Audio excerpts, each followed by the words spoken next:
Pejuang Gaza, teman-teman tahulah, itu mengumumkan untuk membubarkan diri. Nah, aku pengen tuh klarifikasi dulu, karena ini kayak apa ya? Kayak beberapa orang melihat kayak H itu udah kalah gitu maksudnya. Nah, tapi aku coba untuk sedikit menjelaskan dulu. Pertama, tidak membubarkan diri sebenarnya.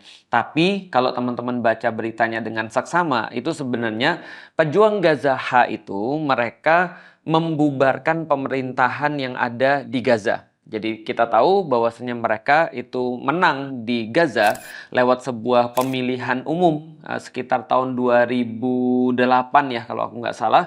Dan sejak saat itu mereka berkuasa sebagai pemerintahan yang resmi, terpilih secara resmi menurut bahasa baratnya adalah menang secara demokratis di Gaza. Jadi ketika di Gaza itu mereka menang, terus mereka berkuasa dari tahun 2008. Jadi kalau sampai sekarang ini mungkin hampir 2 dekade ya, sekitar 18 tahun mereka berkuasa. Nah, dan sekarang mereka membubarkan pemerintahannya dan memberikan transisi pemerintahan ini atau power ini kepada NCAG. Nah, sebelumnya aku kasih konteks dulu. Jadi gini ceritanya. Jadi teman-teman pasti tahu tentang BOP, Board of Peace. Jadi Board of Peace ini adalah sebuah lembaga yang dibentuk sama Donald Trump untuk mengawasi dalam tanda kutip perdamaian di Gaza. Aku sudah banyak banget untuk membuat video tentang BOP, bahwasanya aku benar-benar melihat ini adalah skimmy, tricky, dan kayak benar-benar model penjajahan baru sebenarnya BOP ini. Terlepas apapun yang menjadi mau orang setuju atau nggak setuju, tapi aku melihat skimmy banget. Kenapa skimmy banget? Aku jelasin sedikit aja. Sederhana karena BOP ini tidak melibatkan orang Palestina sama sekali. Jadi membicarakan tentang Palestina, membicarakan tentang perdamaian Palestina, tapi tidak melibatkan Palestina sekali. Itu yang pertama. Yang kedua adalah yang buat BOP ini adalah Donald Trump, yang dia jelas-jelas adalah justru penjajah juga. Dia adalah yang membantu Israel untuk menjajah, untuk melakukan genosida di Gaza. Bahkan jelas-jelas memberikan bantuan uang, bantuan senjata, dan memberikan legitimasi buat Israel, Zionis, untuk bisa menjajah di Gaza. Ini adalah yang kedua. Dan dia juga di situ, di BOP itu juga ada Israelnya sebagai salah satu anggota dari BOP. Jadi bagaimana mungkin kita menyerahkan justru cara untuk perdamaian kepada orang yang justru memulai permasalahan itu. Nah, itu adalah skiminya yang kedua. Yang ketiga, poin-poinnya justru kayak ngejual Gaza, kayak gitu aja, kayak ya bikin properti, terus kemudian poin-poinnya tanpa menyinggung kemerdekaan Palestina sama sekali.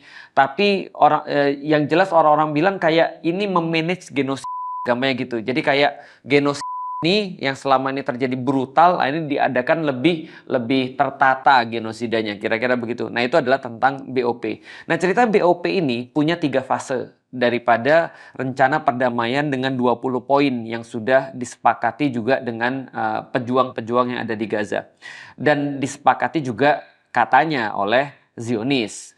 Cuman kita udah tau lah, Zionis kan nggak pernah mau untuk ikut kesepakatan. Karena dari awal niat mereka untuk nyerang dan melakukan genosida di Gaza dan Palestina ya memang untuk menguasai sesuai dengan rencana mereka, The Greater Israel itu.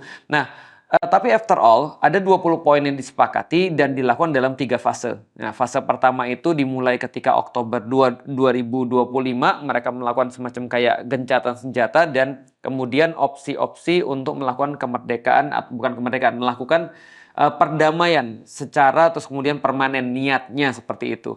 Nah, dan ini sudah masuk fase kedua. Dan fase kedua ini salah satunya adalah transisi pemerintahan dari pejuang Gaza H tadi kepada satu badan, yang badan ini sebenarnya dibentuk atas persetujuan daripada Security Council PBB. Jadi PBB UN punya Security Council atau apa ya, konselor keamanan lah gitu ya. Jadi Dewan Keamanan, Security Council. Lalu kemudian diawasi oleh BOP. Nah, gampangnya NCAG ini adalah semacam lembaga yang dibentuk sama 15 teknokrat dari Palestina. Menurut mereka, nanti aku akan ceritain secara detail satu persatu. Ada satu lembaga namanya NCAG. NCAG ini adalah National Committee for Administration in Gaza. Jadi kira-kira gitu ya. Jadi dia jadi kayak satu lembaga isinya 15 teknokrat dari Palestina. Dia itu membentuk diri atas izin daripada Dewan Keamanan dan tentu saja diawasi oleh BOP kerjaannya. Ya gampangnya dia bawahannya BOP lah, kira-kira gitu ya.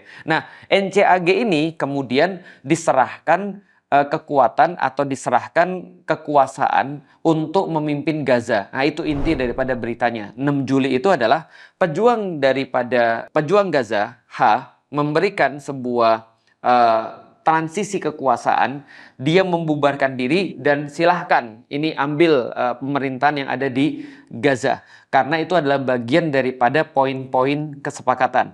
Tapi tebak, siapa yang pertama kali ngerespons dengan semua ini? Yang pertama ngerespon tentu saja adalah Zionis Israel. Mereka bilang ini cuma bohong-bohongannya aja. Kenapa? Karena sebenarnya mereka nggak serius. Sebenarnya mereka cuma nipu kita aja. Sebenarnya mereka masih mau melawan. Buktinya apa? Buktinya mereka tidak mau melakukan disarmament. Itu jadi kayak penyerahan senjata. Jadi pelucutan senjata. Itu yang menjadi salah satu poin yang benar-benar ditekankan oleh Zionis untuk terus kemudian melakukan perdamaian. Lucu ya? Itu aja udah skimi banget tuh. Maka tadi, pejuang itu sebenarnya memang mereka nggak mau. Karena mereka tahu, ya bayangin, gila aja. Mereka aja punya senjata aja. Itu aja ya Zionis terus-menerus membombardir dan menghabisi. Apalagi kalau nggak punya senjata, ya negosiasinya, punya senjata aja negosiasinya sudah asimetri, sudah tidak adil gitu maksudnya. Apalagi benar-benar mereka nggak punya senjata dan nggak punya daya tawar sama sekali berarti. Dan termasuk terus kemudian perjanjian-perjanjian itu setelah pelucutan senjata itu, mereka juga harus menghancurin terowongan-terowongan mereka, harus menghancurin segala macam terus kemudian kekuatan-kekuatan militer mereka. Itu sama aja kayak kita telanjang terus kemudian ke depan orang yang bawa senjata lengkap tanpa mereka juga mau melakukan hal yang sama. Karena dalam poin-poin terus kemudian yang mereka sepakati untuk perdamaian tadi, Israel harusnya mundur ke yellow line. Jadi satu-satu ya nggak apa-apa ya, mudah-mudahan teman-teman bisa nangkap. Yellow line itu gini, jadi Gaza ini kan sudah dihabisin semua sama Israel.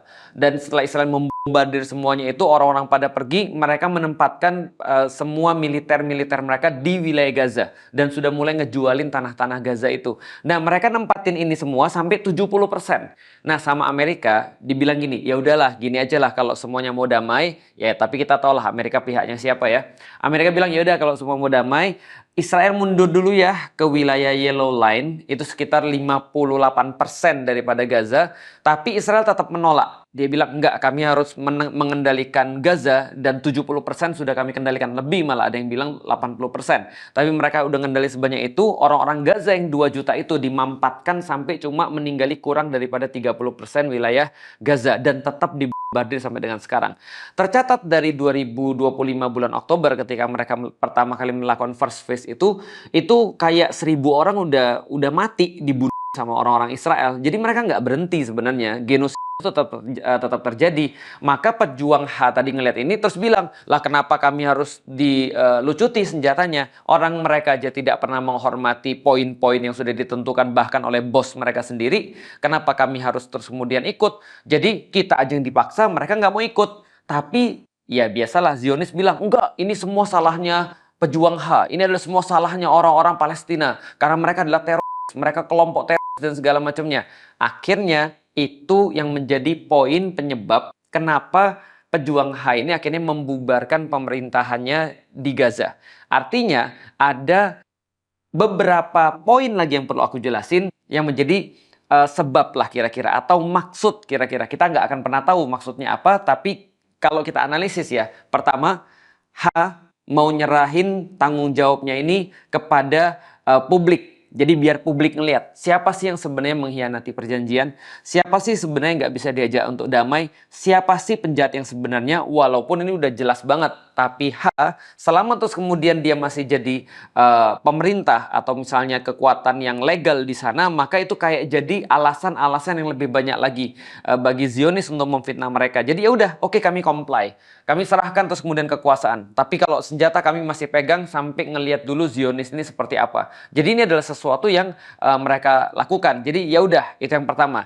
Yang kedua adalah mereka sebenarnya lagi berstrategi kalau menurutku. Strateginya apa? Untuk justru menarik selain daripada menunjukkan siapa yang jahat, lagi terus kemudian ngasih kayak sebuah informasi yang lain bahwasanya siapa BOP dan siapa NCAG ini. Nah, ini saatnya aku menjelaskan NCAG tadi berarti National Committee for Administration Gaza gitu kan ya. Jadi ini adalah sebuah lembaga tadi bawahannya daripada BOP, dibentuknya daripada 15 teknokrat.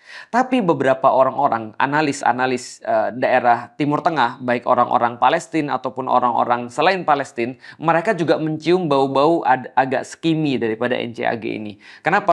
Karena daripada 15 ini teknokrat-teknokrat yang katanya mau membangun kembali Gaza atas pengawasan daripada BOP, ingat BOP-nya sendiri sudah skimi banget karena Jared Kushner, mantu daripada Donald Trump yang diserahkan sebagai panitia pembangunan Gaza, itu benar-benar udah ngejualin Gaza habis dan seolah-olah menjadikan Gaza sebagai kayak ini camp konsentrasi kira-kira begitu kan ya. Nah, jadi NCAG ini adalah satu lembaga yang banyak banget afiliasinya dengan PA. Apalagi nih PA, Palestine Authority. Jadi PA ini, Palestine Authority ini adalah otoritas Palestina yang selama ini memimpin dalam tanda kutip memimpin dalam tanda kutip West Bank ataupun tepi barat Sungai Yordan, yang ada presidennya, yang ada terus kemudian pemerintahannya, tapi sebenarnya mereka nggak bisa berbuat apa-apa karena mereka tetap di bawah pengawasan daripada Israel juga. Maka kita lihat sampai saat ini West Bank tetap berdarah-darah dan malah makin meningkat eskalasinya. Nanti kita akan bahas di poin yang selanjutnya. Nah, jadi NCAG ini adalah dekat banget dengan PA. Makanya beberapa analis mengatakan bahwasanya ini lebih daripada NCAG ini bukan justru simbol perlawanan daripada penjajahan atau simbol perlawanan terhadap pendudukan, tapi dia lebih kepada memanage. Jadi lebih kepada kayak tadi ya, kalau sudahlah kita lihat Amerika memanage genosis, nah dia jadi kayak asisten manajer untuk bisa memanage genosis yang terjadi di Palestina. Dan ini yang kita lihat. Aku iseng-iseng buka YouTube-nya, aku cari YouTube NCAG tadi, yang aku dapat malah gereja. Tapi aku ketik NCAG Gaza, aku dapat satu video aja. Ternyata entah itu channel official atau tidak, tapi channel YouTube yang katanya official itu cuma ada satu video aja. Bahwasanya Ali Saad itu adalah pemimpinnya, bilang bahwasanya kami akan pekan depan akan dibuka jalur Gaza, dan itu sudah 5 bulan yang lalu. Dan kita tahu jalur Gaza sampai sekarang belum terbuka bagi dunia, belum terbuka untuk kemanusiaan, bantuan-bantuan kemanusiaan, apalagi bantuan kemanusiaan masuk tapi tidak dibuka secara bebas. Jadi artinya Gaza itu tetap terpenjara. Hanya beberapa orang yang boleh masuk dan tetap bombardir itu terjadi banyak sekali di Gaza sampai detik aku berbicara. Itu adalah NCAG. Yang poin berikutnya adalah teman-teman sekalian. Nah, itu penting banget. West Bank. Jadi ya apa yang pengen dilakukan dengan BOP ini yang menjadikan Gaza sebagai West Bank yang baru. Artinya orang-orang dari Palestine Authority itu dicangkokkan ke sana, disuruh memimpin di sana, lalu terus kemudian memimpin program pembangunan Gaza, skimi, balik lagi ya, skimi banget, program pembangunan Gaza yang dipimpin oleh Donald Trump, lalu terus kemudian mereka jadi kayak West Bank. Dan apa yang terjadi di West Bank? Di West Bank kaum muslimin sama sekali tidak punya kebebasan. Teman-teman silakan tonton. Banyak banget video-video tentang West Bank. Dan kita tahu bahwasanya West Bank, bedanya dengan jalur Gaza adalah West Bank itu dikuasai oleh PA, Palestine Authority, dan Gaza dikuasai oleh pejuang H sebelum pembubaran dan pengalihan kekuasaan ini. Dan West Bank itu adalah daerah terjajah, sedangkan daerah Gaza adalah daerah mukawamah, daerah perlawanan. Makanya kan yang namanya H tadi itu kan adalah gerakan perlawanan, singkatannya gerakan perlawanan Islami. Nah, jadi kita bisa tahu arahnya kemana dari BOP sebenarnya. Tapi kenapa H terus kemudian tetap menyerahkan? Yaitu tadi yang sudah kita sampaikan, dia ngasih bebannya pada orang lain. Ya udah silakan, kalau kalian memang bisa silakan ambil. Walaupun beberapa laporan mengatakan ya tidak bisa secepat itu, karena tetap orang-orang ada di Gaza yang bisa menjalankan administrasinya ya pejuang H yang sudah 18 tahun itu. Dan ketika dipaksakan PA atau Palestine Authority lewat NCAG itu masuk ke sana, ya mereka juga susah. Dan sampai hari ini nih, ketika jadi ya 6 Juli diumumkan sama H bahwasanya mereka sudah membubarkan diri mereka, pemerintahan mereka di Gaza, itu juga belum bisa masuk tuh orang-orang NCAG tuh untuk ke Gaza. Kenapa? Nggak boleh Israel. Paham ya? Jadi Zionis tetap Zionis, penjahat tetap penjahat. Penjahat tuh dari awal punya keinginan. Mereka ketika terus kemudian nyampe, ya mereka nggak akan pernah terus kemudian untuk menyerahkan keinginannya. Lah dikira mereka datang ke sana, sudah bermodalkan berapa banyak, lalu kemudian dengan effort berapa banyak, mereka mau menyerah gitu aja. Ya ngapain mereka datang di awal gitu maksudnya. Nah artinya kalau kita bisa lihat dari titik itu, maka kita jadi ngerti itu adalah maksud mungkin daripada H ketika mereka menyerahkan itu. Padahal secara kekuatan mereka masih ada. Kenapa? Karena mereka cuma balik lagi ke posisi awal. Apa posisi awal mereka? Resistance. Posisi awal mereka adalah bertahan. Posisi awal mereka adalah melakukan sebuah perlawanan. Dan ini yang sedang mereka lakukan. Dan apapun yang terjadi pada Zionis Israel itu adalah sesuatu yang tidak mungkin balik lagi, irreversible.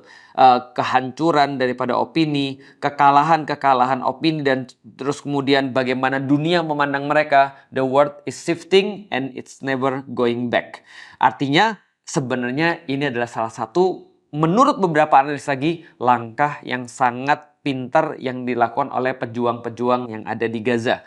Mereka memberikan sebuah opini, mendapatkan opini tanpa harus terus kemudian comply dengan sesuatu yang paling parah, yaitu adalah pelucutan senjata itu. Karena kita tahu, begitu senjata sudah dilucuti, maka mereka nggak punya kekuatan. Dan begitu mereka nggak punya kekuatan, maka jalur Gaza akan menjadi West Bank yang baru. Dan itulah tugas kita teman-teman sekalian. Semua orang itu tidak akan pernah bisa untuk melakukan sesuatu pergerakan yang lebih besar apabila mereka tidak terinformasi dengan baik, apabila mereka tidak memiliki ilmu dengan baik. Jadi suarakan apapun yang teman-teman sekarang sudah pahami. Jadi teman-teman sekarang ngerti bahwasanya ketika pejuang Gaza H tadi menyerahkan terus kemudian kekuasaan pada NCAG, teman-teman tahu ini frame-nya seperti apa dan apa yang diharapkan dari situ dan apa yang masih tetap bertahan. Jadi kita ngerti kenapa mereka melakukan itu, apa yang tetap bertahan, apa yang tetap masih berjalan, dan apa yang tetap harus kita lakukan. Kita nggak akan pernah berhenti sebelum Palestina merdeka.